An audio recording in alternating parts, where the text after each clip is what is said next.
Hi friends, welcome to our channel commodities by Dhan. दोस्तों सोचिए, बाकी पूरी दुनिया किसी प्रोडक्ट में बुलिश मूव कैप्चर करने में लगी है, बियरिश डाउनसाइड कैप्चर करने में लगी है, या फिर क्रैश एक्सपेक्ट कर रही है, जबकि आप पीसफुली मार्केट से बिना मार्केट का ओपिनियन फॉर्म किए पैसा बना सकते हैं। फ्रेंड्स, कमोडिटी मार्केट की एक बहुत ही खास बात है। Although equity market में there are hundreds and thousands of securities to trade, while commodity market में limited number of product के साथ ही आप multiple trading strategies फॉर्म कर सकते हैं। एक ऐसी ट्रेडिंग स्ट्रेटजी है जो मॉर्गन स्टैनली ने यूज करना स्टार्ट किया था 1980s में, और उसके बाद उसने पूरी दुनिया भर में कमोडिटी मार्केट में धूम मचा दी। They made a lot of money out of this. A lot of people in the world have been using this strategy. अभी तक हमने हर बार डिस्कस किया है fundamental trading strategy, news driven trading strategy, technical trading strategy, sentiment based trading strategy.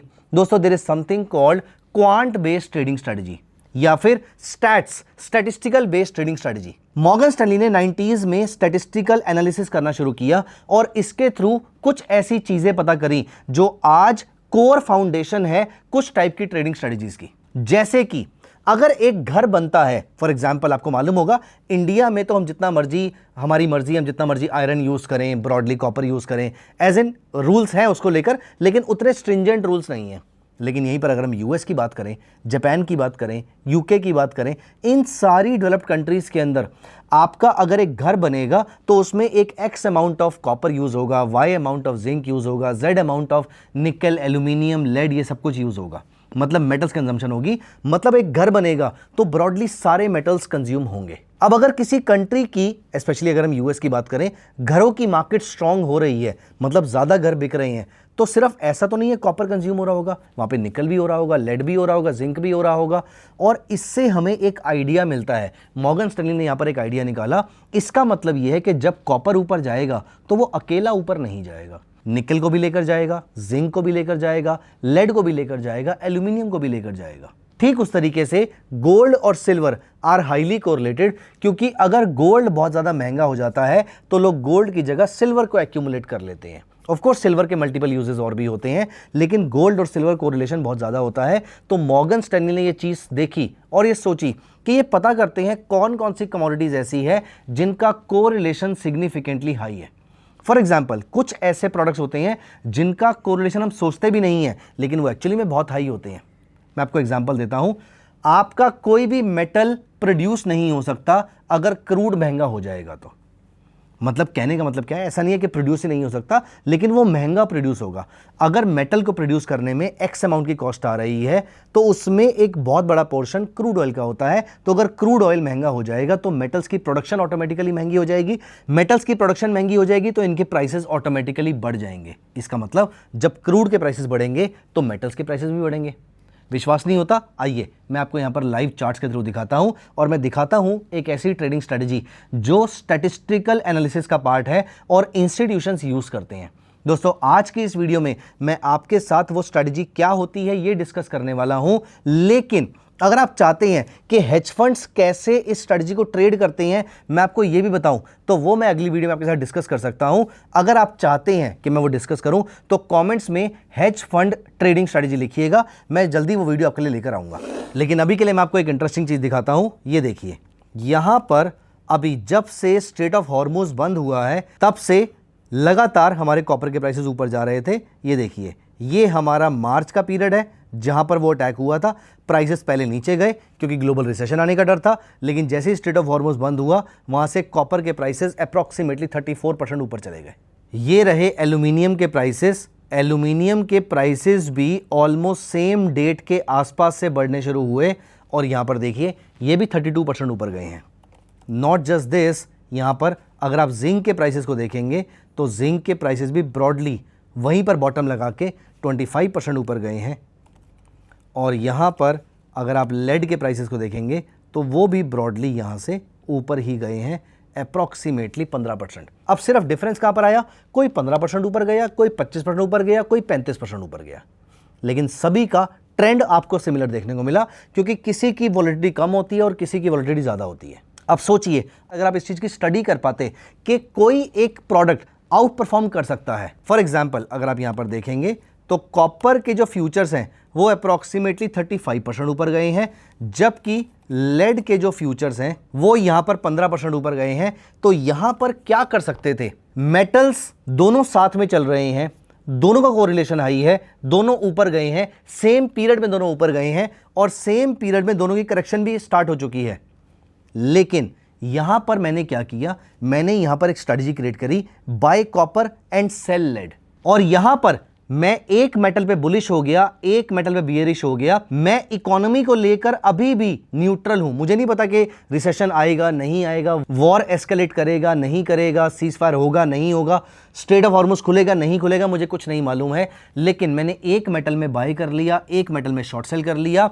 अब अगर सारा का सारा मेटल पैक क्रैश भी कर जाता है या सारा का सारा मेटल पैक शूट अप भी कर जाता है, तो भी मैं ब्रॉडली सेफ हूं। मैं इस 15% के गैप पे प्ले कर रहा हूं। और यहां पर जब मैंने कॉपर बाय किया और लेड सेल किया, मैं मेटल्स पे न्यूट्रल होके भी, कोई ओपिनियन नहीं था, मार्केट को लेकर कोई बायसनेस नहीं था, मैं बुलिश नहीं था, मैं बियरिश नहीं था, मैं लॉन्ग शॉर्ट स्ट्रेटजी प्ले कर रहा था, मैंने पेयर फॉर्म किया था, उसके बावजूद मैंने 15% का रिटर्न यहां से कमा लिया। This is what we call as pair trading. कैसे करते हैं, एग्जैक्टली कहां पर बाय करते हैं, एग्जैक्टली कहां पर सेल करते हैं, हेज फंड्स इसको कैसे ट्रेड करते हैं, ये मैं आपके साथ अगली वीडियो में डिस्कस कर सकता हूं अगर आप कमेंट्स में लिख देंगे hedge fund pair trading strategy, तो मैं जल्दी वो वाली वीडियो लेकर आऊंगा। लेकिन आज की इस वीडियो में आपको यह जरूर बताऊंगा कि उसकी प्री रिक्विजिट्स क्या होती हैं।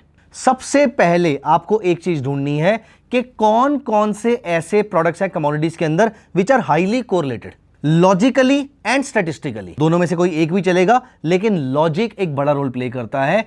फॉर एग्जाम्पल, आप सोच के देखिए, क्या कोई ऐसी इंडस्ट्री हो सकती है जो कॉपर कंज्यूम कर रही हो लेकिन एल्यूमिनियम, निकल, लेड या जिंक ना कर रही हो? चाहे कम क्वांटिटी में करे चाहे ज्यादा करे, लेकिन जो इंडस्ट्री कॉपर कंज्यूम कर रही होगी वो बाकी सारे मेटल्स भी कंज्यूम कर रही होगी। या फिर हम ऐसा सोचें कि अगर इंडस्ट्रियल डिमांड बढ़ेगी तो क्या सिर्फ कॉपर की डिमांड बढ़ेगी? नहीं, कॉपर के साथ साथ लेड, एल्यूमिनियम, जिंक, निकल सबकी डिमांड बढ़ेगी। इसका मतलब logically they are highly correlated. कभी कभी कोरिलेशन डिस्टॉर्ट हो सकता है, खराब हो सकता है, लेकिन broadly they are highly positively correlated. मैं आपको एग्जांपल दिखाता हूं। यहां पर मैंने लगाया कोरिलेशन, मैं लेड का कोरिलेशन निकाल रहा हूं कॉपर के साथ। अब यहां पर देखिए, ये मैंने कोरिलेशन लगा दिया है। ब्रॉडली अगर आप यहां पर देखेंगे तो बहुत ही कम बार, ऐसा नहीं है कि बिल्कुल ही रेयर टाइम्स, लेकिन स्टिल रिलेटिवली कम बार आपका कोरिलेशन नेगेटिव होता है। लेकिन जैसे ही नेगेटिव होता है उसके बाद शार्पली पॉजिटिविटी की तरफ चला जाता है। ये देखिए, ये देखिए, ये देखिए, ये देखिए, हर बार जब जब नेगेटिव हुआ है वो इमीडिएटली पॉजिटिव भी हो गया है। इसका मतलब यह कि कभी भी इनका कोरिलेशन डिस्टॉर्ट होता है, हमारे पास यहां पर कमाने की अपॉर्चुनिटीज होती हैं। कुछ एग्जांपल मैं आपको और दिखाता हूं। ये हमने लेड को कॉपर से कंपेयर किया है, अब हम यहां पर जिंक को कॉपर से कंपेयर करते हैं। सेम ट्रेंड आपको दोबारा देखने को मिलता है। और जिंक को अगर आप लेड से कंपेयर करें, ये देखिए, अब मैंने नीचे कॉपर हटा के यहां पर लेड डाल दिया है, तो जिंक को अगर आप लेड से कंपेयर करेंगे तो भी सिमिलर सा स्ट्रक्चर आ रहा है। बहुत ही कम टाइम के लिए आपके जो कोरिलेशन है वो नेगेटिव रहता है, लेकिन अगर है भी तो वो जैसे ही वापस पॉजिटिव आता है आपका कोरिलेशन वापस कैचअप करना शुरू कर देता है। इसका मतलब कोरिलेशन मोस्टली 1 के अराउंड, 0.9 के अराउंड, 0.8 के अराउंड रहता है। और जैसे ही कोरिलेशन डिस्टॉर्ट होगा, यहां पर मेरे सामने बनेगी अपॉर्चुनिटी पेयर ट्रेडिंग करने की। अब पेयर ट्रेडिंग करने के लिए हम कौन कौन से रूल्स को यूज कर सकते हैं, कौन कौन से टूल्स को यूज कर सकते हैं? हम रेशो यूज कर सकते हैं, हम स्प्रेड यूज कर सकते हैं, हम कोरिलेशन यूज कर सकते हैं। एग्जैक्टली कैसे यूज करना है वो मैं आपको अगली वीडियो में बताऊंगा, अगर आप कॉमेंट करेंगे hedge fund pair trading strategy. लेकिन आज मैंने आपको यह बता दिया है कि कुछ ऐसे प्रोडक्ट्स हैं इंडियन मार्केट के अंदर जहां पर आपकी पेयर ट्रेडिंग स्ट्रेटजी बहुत अच्छे तरीके से काम कर सकती है। मैं आपको एक एग्जांपल यहां पर और दिखा देता हूं। न्यूमरेटर में रखा हमने यहां पर गोल्ड को, और अगर आप नीचे इसका कोरिलेशन निकालें सिल्वर के साथ, तो ये देखिए यहां पर भी आपका कोरिलेशन सिग्निफिकेंटली हाई है। तो दोस्तों, ना सिर्फ कॉपर, लेड, जिंक, एल्यूमिनियम, निकल, यहां से भी आपके कम से कम 8-9 पेयर बन जाएंगे। कॉपर के साथ लेड का पेयर, कॉपर के साथ जिंक का, कॉपर के साथ एल्यूमिनियम का, कॉपर के साथ निकल का, फिर ठीक उस तरीके से लेड के साथ जिंक का, एल्यूमिनियम का, निकल का, ठीक उस तरीके से एल्यूमिनियम के साथ निकल का, एंड बाकी सारे। तो अप्रोक्सीमेटली 9-10 पेयर ये बन जाते हैं। गोल्ड और सिल्वर बन जाता है, क्रूड ऑयल के साथ मल्टीपल पेयर्स बन सकते हैं, नेचुरल गैस का पेयर बन सकता है। ये सारी चीज़ें किस किस के पेयर बनाने चाहिए, किसके नहीं बनाने चाहिए, और एग्जैक्टली कहाँ पर बाय करना है, किस प्रोडक्ट को बाय करना है, किस प्रोडक्ट को सेल करना है, हेज फंड कैसे इसको ट्रेड करते हैं, अगर आपको ये जानना है तो मैं अगली वीडियो में इसके बारे में डिस्कशन कर सकता हूँ। कॉमेंट्स में लिखिएगा hedge fund pair trading strategy. दोस्तों ये टॉपिक थोड़ा सा डिफिकल्ट जरूर है, लेकिन आई एम वेरी श्योर ये आपके लिए एज हो सकती है अगर आप सही तरीके से मार्केट को प्ले करना सीख गए। Commodity market is full of opportunity. No wonder why दुनिया की इक्विटी मार्केट का साइज ये है इन टर्म्स ऑफ वॉल्यूम, तो कमोडिटी मार्केट का साइज ये है। Commodity market attracts more volumes from institutions, क्योंकि ऐसी बहुत सारी अपॉर्चुनिटीज हैं जो वो यहां पर स्पॉट कर सकते हैं। अगर आपने स्पॉट कर लिया तो ये एज आपका हो जाएगा, पैसे आपके बन जाएंगे, ट्रेडिंग स्ट्रेटजीज आपकी बन जाएंगी। तो दोस्तों अगली वीडियो में मिलते हैं हेज फंड की पेयर ट्रेडिंग स्ट्रेटजी के साथ, अगर आपके कमेंट्स मुझे मिलते हैं। वीडियो अच्छी लगी है तो प्लीज अभी के अभी लाइक कर दीजिए, चैनल को सब्सक्राइब कर लीजिए। Bye bye, take care of yourself. Investments in the securities market are subject to market risk. Read all the related documents carefully before investing.